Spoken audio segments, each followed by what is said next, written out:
సమృద్ధిగా నీ సాక్షిగా కొనసాగమని ప్రేమించావే నన్ను ప్రాణంగా నీ కోసమే నన్ను బ్రతకమని దారులలో ఎడారులలో సెలయేరులై ప్రవహించుమయా చీకటిలో చీకటిలో అతి స్తంభమైన నడుమయా తీరించావే సమృద్ధిగా నీ సాక్షి. ఆశ్చర్యకరమైన సంగతి ఏమిటంటే మానవుని స్వభావము పాపము అయితే దేవుని స్వభావము ప్రేమ.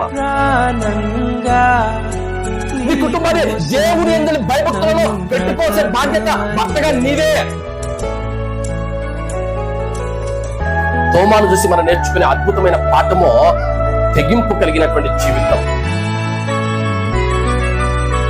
నా చెవులారా విన్నాను. చెవులారా వినడం అంటే అర్థం ఏమిటంటే మొట్టమొదటిగా స్పష్టముగా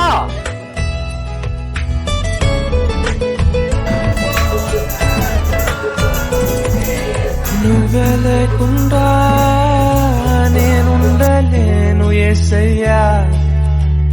పాపములో ఇంకా నువ్వు కట్టబడి ఉంటే మట్టలాది వరకు దినమున దేవుడు నీకు క్లియర్ మెసేజ్ పంపుతూ ఉన్నాడు. ఏంటంటే నువ్వు విడిపించబడాలి.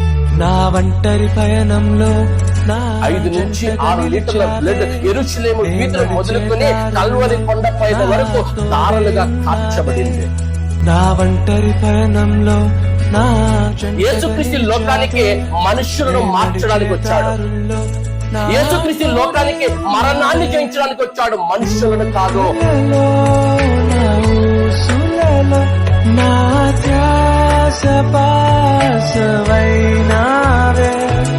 శుద్ధతలో పరిశుద్ధతలో నిన్ను పోలి నన్నిల సాగమని దీవించవే సమృద్ధిగా నీ సాక్షిగా కొనసాగమని ప్రేమించవే నన్ను ప్రాణంగా నీ కోసమే నన్ను బ్రతకమని.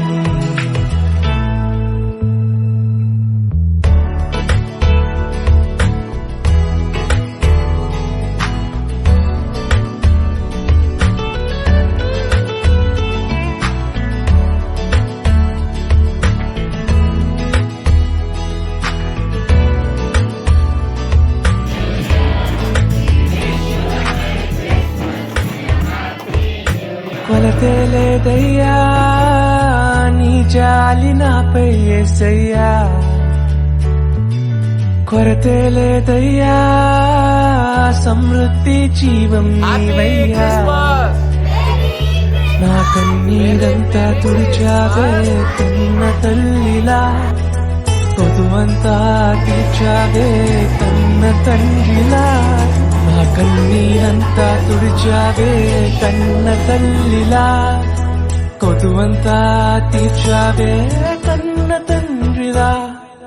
ఆశలలో నిరాశలలో నేనున్నా నీకని అన్నావే.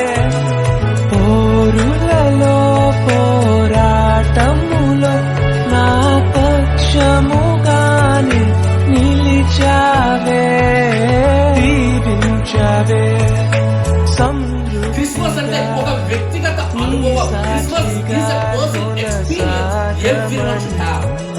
ప్రేమించవే నన్ను ప్రాణంగా నీ కోసమే నన్ను బ్రతక